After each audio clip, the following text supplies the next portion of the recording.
이 땅에 사는 사람들은요, 어려움을 만나게 되면 참 마음이 많이 낙심이 되죠. 여러분 가만히 생각해 보십시오. 갑작스럽게 질병이라든지 여러 어려움이 오면 사람들이 낙심을 하고요, 좀 주저앉게 됩니다. 움직이지 않아요. 움직이지 않고 가만히 복지부동하고 있지 않습니까? 그래요. 그런데 누가 움직일까요? 절망과 어려움이 있지만 그 절망 속에서 소망이라는 것을 발견하면요, 움직일 수 있습니다.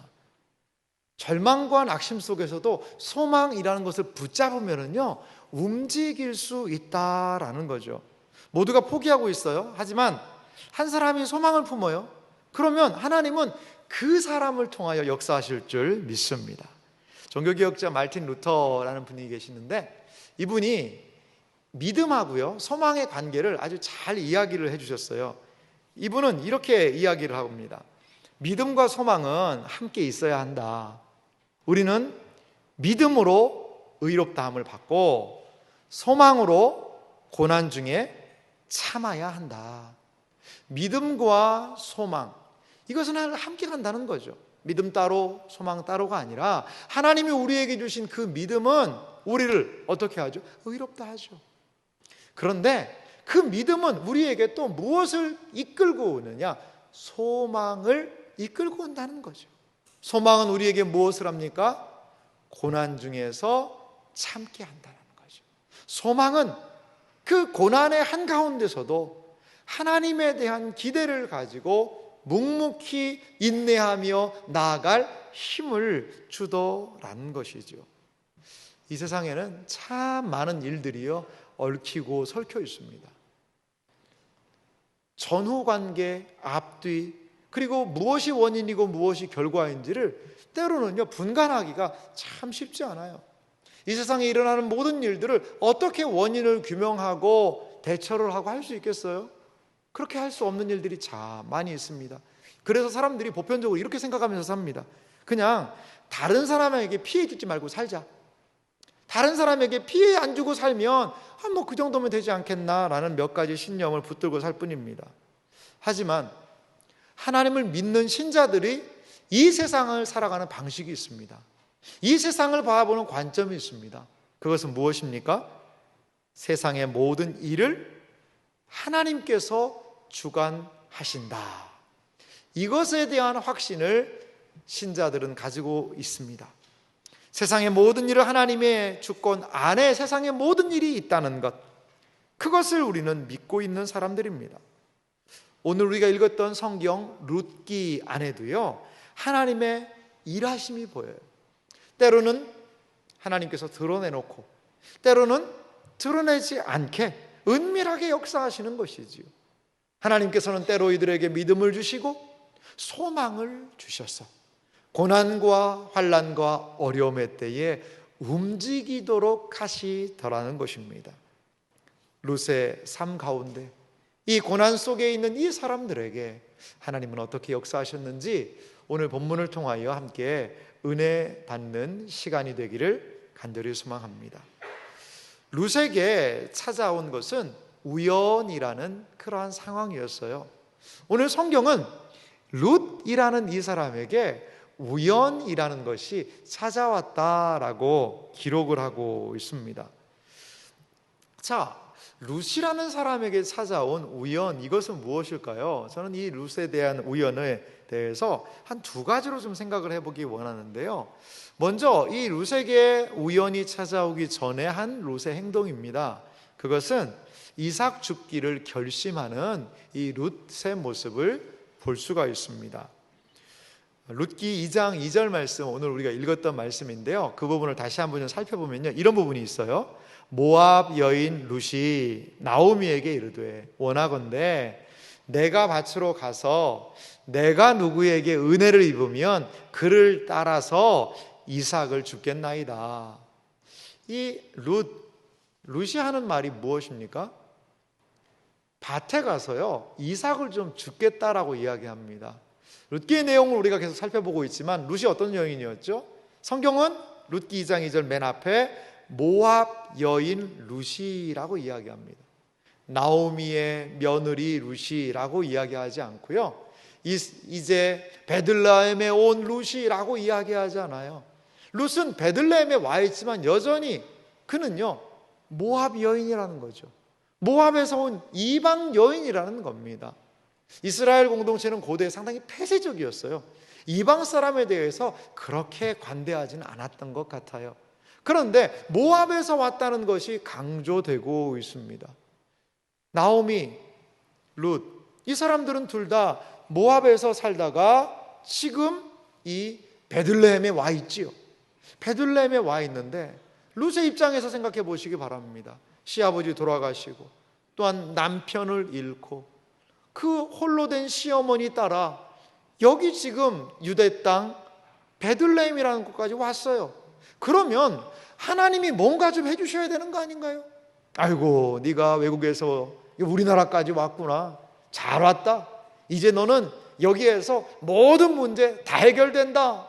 이렇게 하나님이 도와주셔서 베들레헴에 도착하자마자 쌀가마니가 들어오고 뭐 곡식이 들어오고 돈 들어오고 야 여기서는 이렇게 기적적으로 사는 땅이구나. 그럼 얼마나 좋겠어요?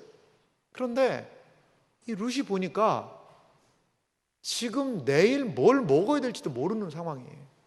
그래서 룻이 하는 행동은 무엇입니까? 나가서 이삭을 좀 죽겠다는 겁니다. 이삭을 죽겠다는 거예요. 그러자 나오미가 무엇을 이야기하죠? 나오미가 그에게 이르되 내 딸아 갈지어다 하매. 나오미는 해줄 수 있는 게 없었던 것 같아요. 그러니까 그래 네가 그러면 갔다 와라 라고 이야기합니다. 레위기 19장 9절에서부터 10절에 보면 그 이스라엘 백성들에게 하나님이 광야에서요 가나안 땅에 들어가기 전입니다. 그때에 하신 말씀이 좀 있었어요. 이스라엘 백성은 이렇게 살아야 된다는 것을 레위기 19장 9절과 10절에서 이렇게 말하고 있습니다. 제가 읽어보겠습니다.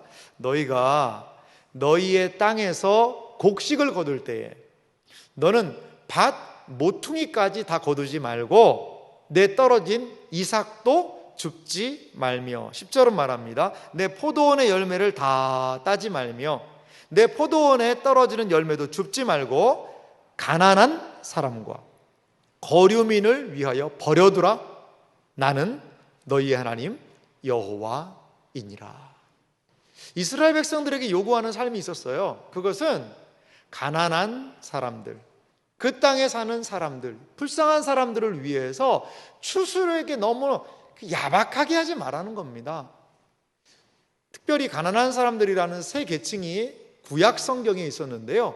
고아와 과부 그리고 나그네, 이 세 계층은 매우 어려운 사람들이었어요. 이들을 위해서 곡식을 추수하다가 이삭이 땅에 떨어졌으면 그것까지 그냥 다 주워서 가지 말고 그냥 두라는 겁니다. 밭의 모퉁이는 모퉁이는요 이게 낫지를 하기가 좀 쉽지 않은 그런 부분들이 좀 있는 것 같거든요. 그러니까 모퉁이는 그냥 이렇게 좀 두라는 거죠.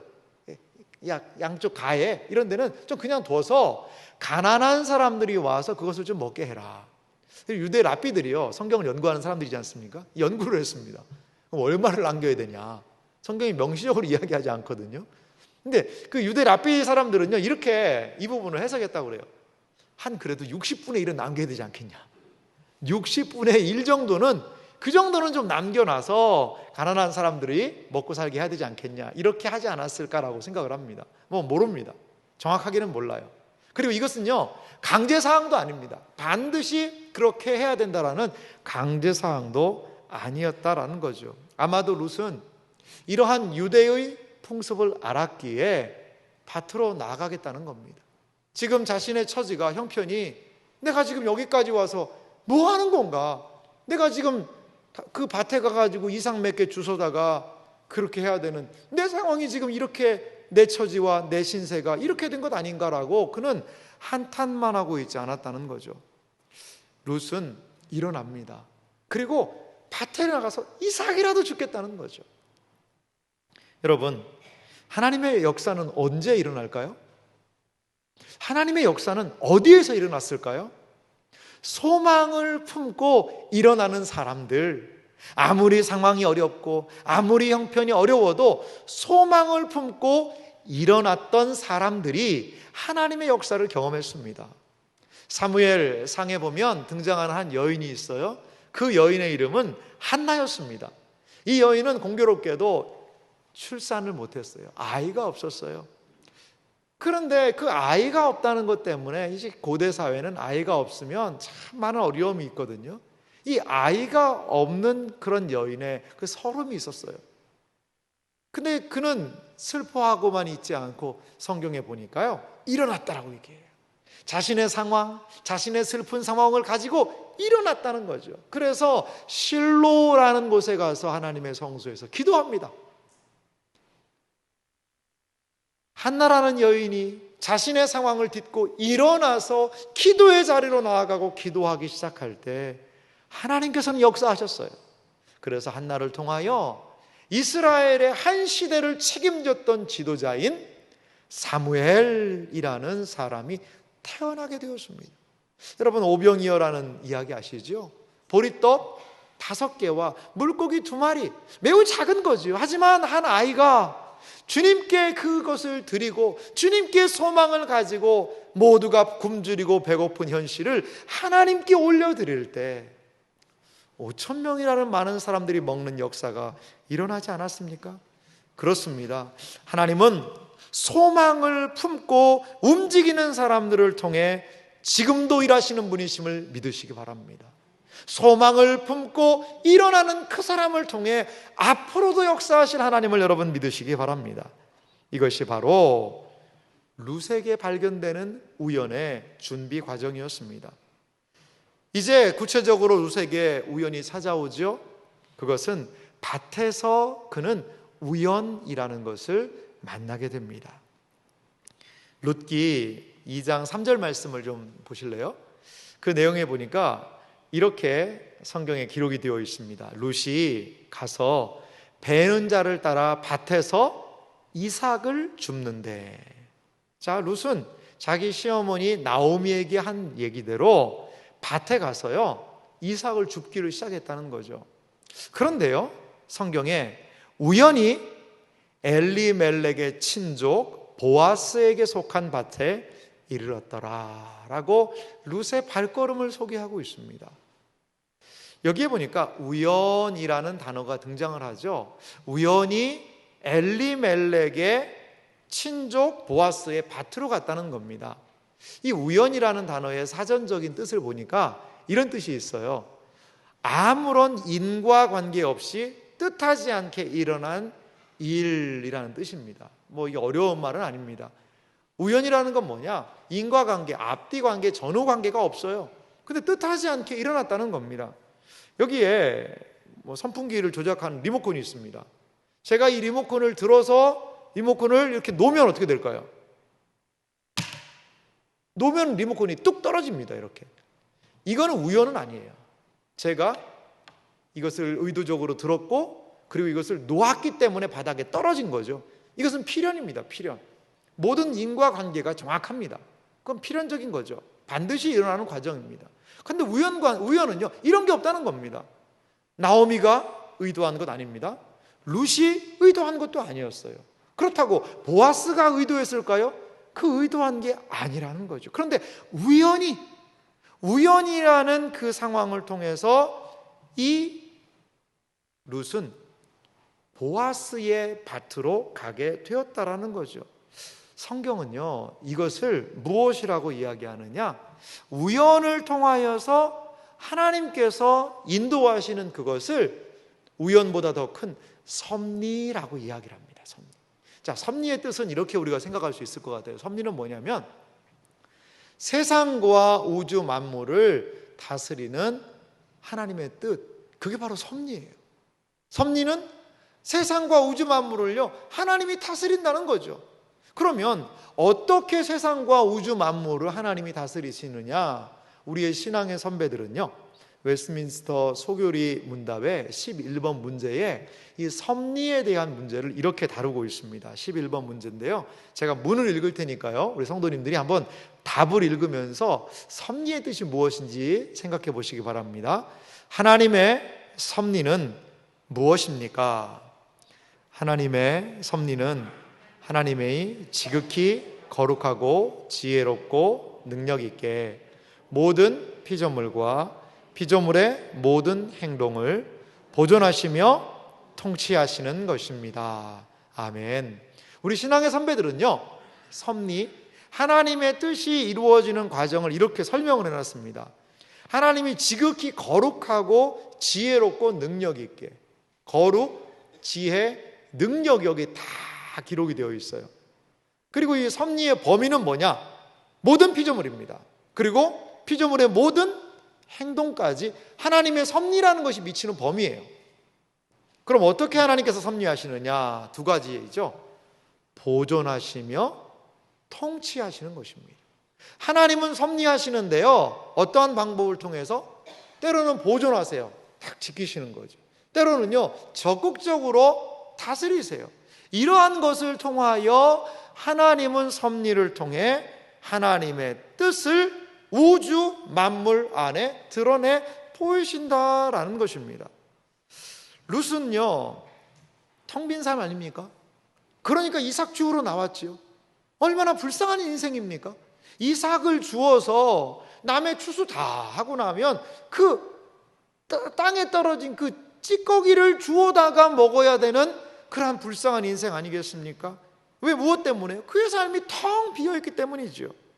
하지만 하나님은요, 그 룻을 보아스의 밭으로 우연히 인도하고 계시다는 거죠. 그 밭은 엘리멜렉은 자기의 시아버지인데요, 시아버지의 친족의 밭이에요. 보아스의 밭으로 이렇게 하나님은 인도하시고 있다는 거죠. 로마서 8장 28절은 말합니다. 우리 같이 읽어보겠습니다. 우리가 알거니와 하나님을 사랑하는 자, 곧 그의 뜻대로 부르심을 입은 자들에게는 모든 것이 합력하여 선을 이루느니라. 할렐루야. 그렇습니다. 이것을 우리 믿는 것입니다. 하나님의 섭리의 방향은 어디입니까? 하나님의 선입니다. 결국 궁극적으로 하나님의 백성들은 하나님의 선, 거기에 도착한다는 것을 여러분 믿으시기 바랍니다. 이것이 성경이 우리에게 주는 도전이자 권면이자 용기라는 겁니다. 우리가 보기에 우연을 통해 아무것도 일어나지 않을 것 같아요. 우연을 통해 무엇이 이루어지겠어요? 하지만 하나님의 섭리의 손길을 통해 우연까지도 하나님은 신실하게 역사하신다라는 것입니다. 이것이 바로 우연을 바라보는 우리 신자들의 태도라는 겁니다. 또한 우리는 보아스의 모습을 살펴볼 필요가 있습니다. 룻은 자신의 삶에서 연약함 속에서도 결단했고, 그리고 걸어갔고, 하나님의 우연을 통해 보아스의 밭에 이르렀습니다. 그런데 하나님은요, 또한 보아스 안에서 역사하신 부분을 볼 수 있어요. 보아스에게 오늘 우리가 주목할 단어는 무엇이냐? 마침이라는 단어입니다. 마침이라는 단어예요. 룻기 2장 1절에요, 이 보아스라는 사람이 누구인지가 룻기 2장 1절에 갑자기 좀 등장을 합니다. 룻기 2장 1절은 이렇게 말하고 있는데요, 나오미의 남편 엘리멜렉의 친족으로 유력한 자가 있으니 그의 이름은 보아스더라. 여기 보아스라는 이 사람에 대해서 한 세 가지의 그런 정보를 우리에게 줍니다. 첫 번째는요, 나오미의 남편이었던, 죽었죠, 이분은 엘리멜렉의 친족이라는 겁니다. 친족은요, 한 가정이 어려움에 처하게 되면 그것을 법적으로 도와줄 수 있는 사람이 바로 친족이었습니다. 앞으로 우리는 룻기를 살펴보겠습니다만, 룻이 보아스와의 결혼 관계를 맺지 않습니까? 이 결혼할 수 있는 것은 이 룻을 도와줄 수 있는 법적인 근거가 이 보아스에게 있는 거예요. 물론 이 친족 관계가 더 가까운 사람이 있어서 나중에 그런 부분을 다루기도 하지만, 이 친족은요, 자신에게 있는 가족들을, 친족들을 도와줘야 되는 그런 부분이 분명히 있었어요. 그래서 지금 나오미는 남편을 잃었잖아요. 말년과 기름 두 자녀를 잃었습니다. 고대 이스라엘 사회에서는요, 이 남편을 잃은 여인은요, 누가 돌봐줬냐면 아들이 돌봐줬어요. 그 아들이 없으면 어떻게 돼요? 그럼 아무도 돌봐줄 사람이 없는 거죠. 그렇기 때문에 그러한 사회적으로 사람들이 그 죽고 먼저 떠난 사람들을 대신해서 사람들을 돌봐주는 그런 제도가 친족을 통하여서 이루어지는 것을 볼 수가 있다는 거죠.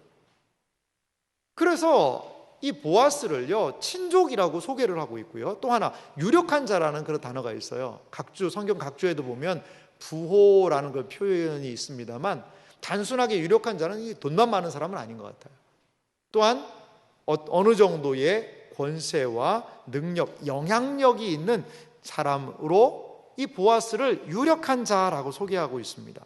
도와주고 싶은 마음은 있지만 도와줄 능력이 없다고 생각해 보세요. 그럼 못 도와주는 거거든요. 이 보아스는 친족이요, 또 도와줄 수 있는 능력도 있는 사람이라고 성경에 소개해주고 있고요.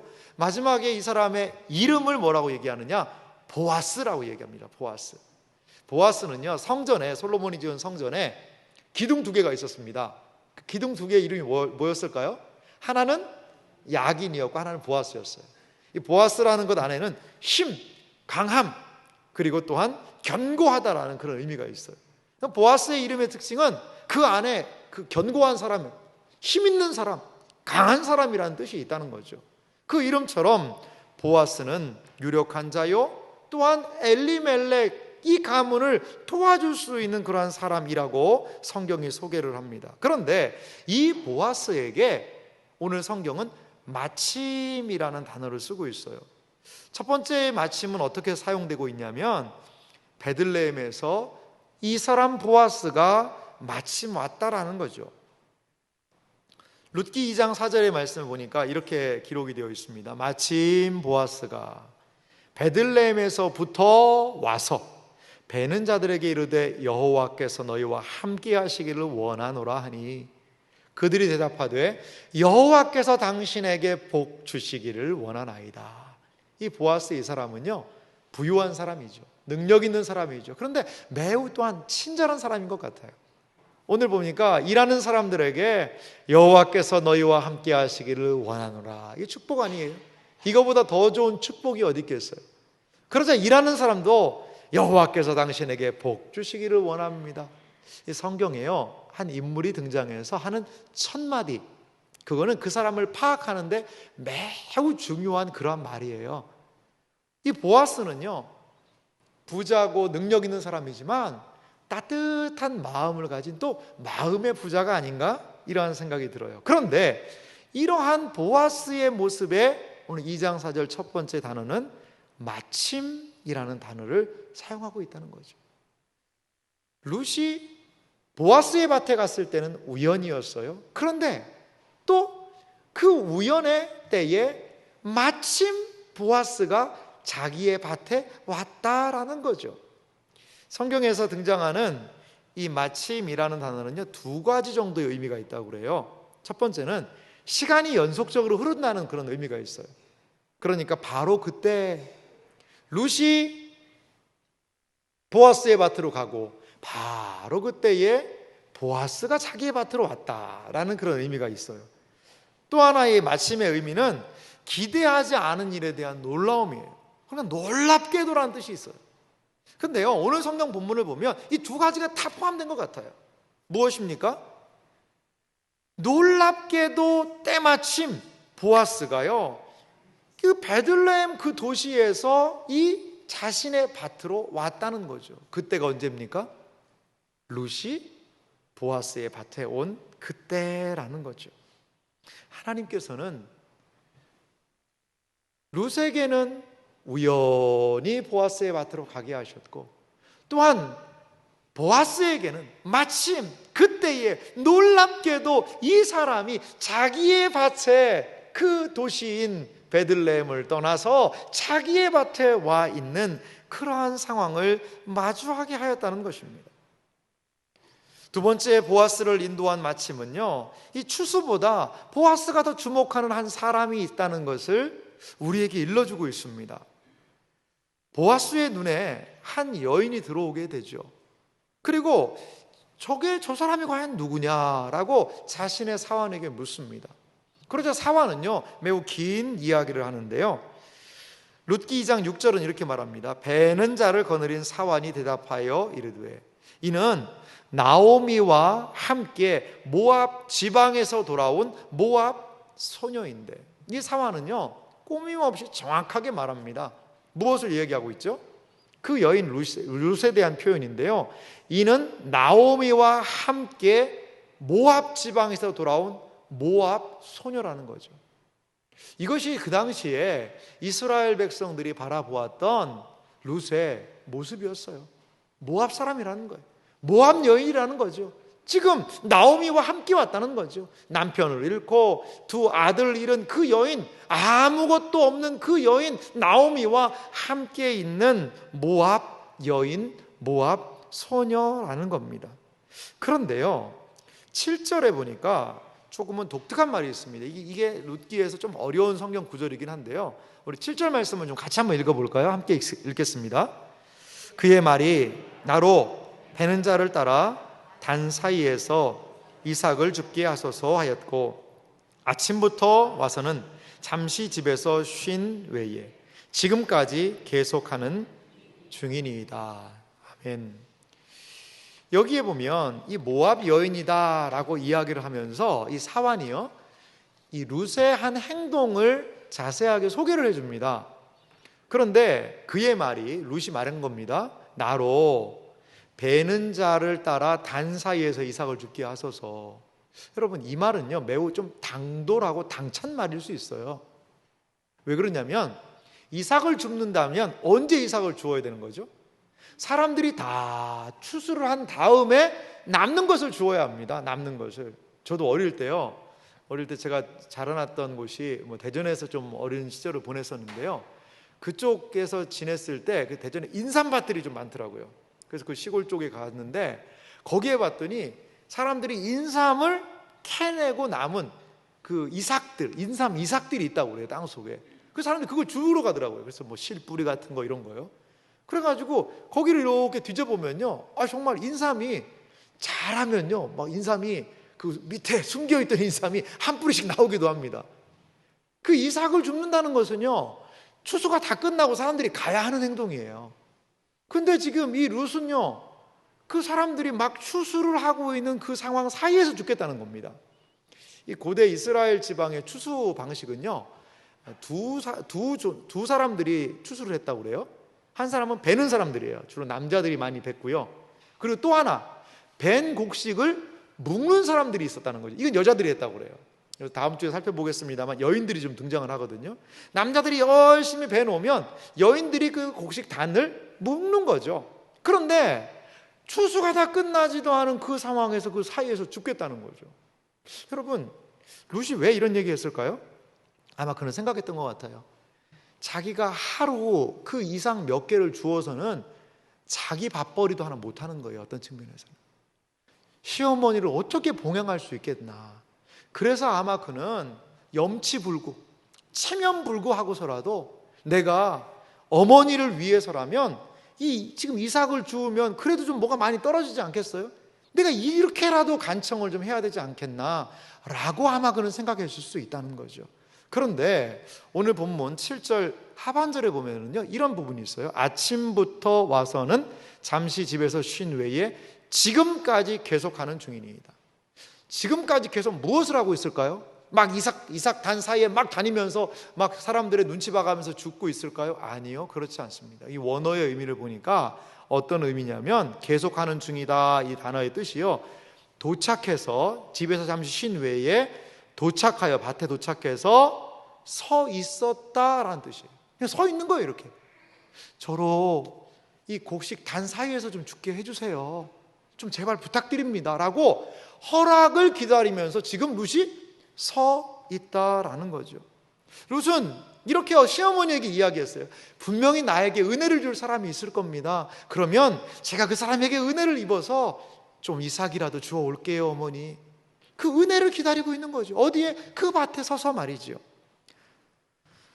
허바드라는 사람은요, 이 부분에 대해서 이렇게 참 재밌게 좀 표현을 해놨어요. 룻은 대담하였지만 새로운 고향의 관습을 존중하는 예의를 보이고 있다. 가난하다는 이유로 이웃의 권리를 무참히 밟을 수 있는 것이 아니기 때문이다. 룻은 이들의 권리 안에서 일하기를 바랐다. 그렇습니다. 이 여인 룻은 그 자기가 할 수 있는 그 범위 안에서 최선을 다해서, 때로는 체면을 불구하고 염치를 불구하고라도 열심히 지금 무엇을 부지런히 하고 있는 모습을 우리는 볼 수 있다는 거죠. 사랑하는 성도 여러분, 우리는 하나님의 섭리에 대해서 생각할 때 하나님이 다 하시는 거 아니냐, 그럼 내가 할 것이 뭐가 있겠는가, 나는 그냥 섭리의 혜택을 누리면 되는 것 아닌가라고 생각할 수 있습니다. 아니요, 그렇지 않습니다. 룻은 하나님의 섭리를 바라는 사람이 해야 되는 행동과 태도를 우리에게 보여주고 있습니다. 그렇습니다. 하나님은 주권적으로 역사하세요. 하지만 인간의 노력이 전혀 필요 없다라고 말씀하지는 않으셨다라는 거지요. 우리의 삶에서 하나님의 역사하시지요. 우리를 일으키시는 분은 하나님이십니다. 하지만 우리가 할 수 있는 일을 해야 된다는 거지요. 우리의 노력으로 하나님의 은혜 가져올 수는 없어요. 하지만 하나님의 은혜를 사모하는 사람들은 하나님의 역사를 기다리며 부지런히 일하던 사람들이라는 것을 여러분 기억하시기 바랍니다. 잠언 12장 27절은 우리에게 이렇게 권면합니다. 우리 함께 같이 큰 목소리로 좀 읽어볼까요? 함께 읽겠습니다. 게으른 자는 그 잡을 것도 사냥하지 아니하나니 사람의 부귀는 부지런한 것이니라. 아멘. 게으른 사람은요, 내 손 안에 이 딱 잡기만 하면 돼요. 근데 이걸 안 하는 거예요. 이걸 안 하는 거죠. 하지만 진정한 사람의 부귀는 뭐냐? 재물, 돈 많고 땅 많은 게 아니라 부지런한 거라는 거죠. 부지런한 거라는 거죠. 그렇습니다. 여러분, 하나님의 역사를 기다리는 사람들의 행동은 가만히 있는 것이 아니라 부지런히 나의 일을 하는 거죠. 부지런히 가정에서, 부지런히 직장에서, 부지런히 학업의 과정에서, 부지런히 사업의 현장에서 나의 일을 하는 것입니다. 여러분 보십시오. 룻과 보아스가 어디에서 만났습니까? 룻이 그냥 어머니 어떻게 해요 하면서 눈물 흘리며 집에 있으니까 똑똑똑 저는 보았습니다. 하나님이 보내서 왔습니다. 물론 그런 것도 기대할 수는 있어요. 하지만 이 사람 룻과 보아스는 어디서 만났습니까? 밭에서 만났습니다. 밭에서. 하나님이 우연히 룻을 그 밭으로 인도하셨고, 또한 그 열심을 다한 보아스는 마침 거기에 가서 하나님의 섭리 속에 이 두 사람이 만나게 되었다라는 것을 여러분 기억하시기 바랍니다. 하나님의 일하심, 하나님의 섭리를 기대한다면 우리도 함께 하나님의 일하심을 기억하며 일할 수 있어야 합니다. 우리 예수님 이런 말씀을 하신 적이 있어요. 아버지께서 일하시니 나도 일한다. 이렇게 우리 주님은 이 땅에서의 사역을 감당하셨던 것을 우리는 성경을 통하여 확인할 수 있습니다. 사랑하는 성도 여러분, 신자의 삶을 인도하는 하나님의 섭리가 있습니다. 우리는 이 세상에서 한 터럭이라도 손톱만큼도 하나님의 섭리하심을 벗어날 수 없는 존재들이에요. 우리는 어떠한 섭리에 대한 태도를 가져야 할까요? 하나님께서 모든 생활과 모든 역사와 모든 생을 주관하고 계신다는 것, 하나님은 때로 우리의 우연을 사용하셔서, 하나님은 때로 우리를 마침내 인도하셔서, 그리고 때로 결정적으로 역사하셔서 우리의 삶을 주관하신다는 것을 여러분 믿으시기 바랍니다. 섭리는 우리를 하나님 앞에서 무기력하게 하지 않아요. 오히려 섭리를 믿는다면 아버지께서 일하시니 저도 일하겠습니다라고 우리의 삶에서 그분의 열심으로 우리의 삶을 박차고 나가게 할 줄 믿습니다. 여러분, 하나님의 섭리를 기대하기 때문에 기도하십시오.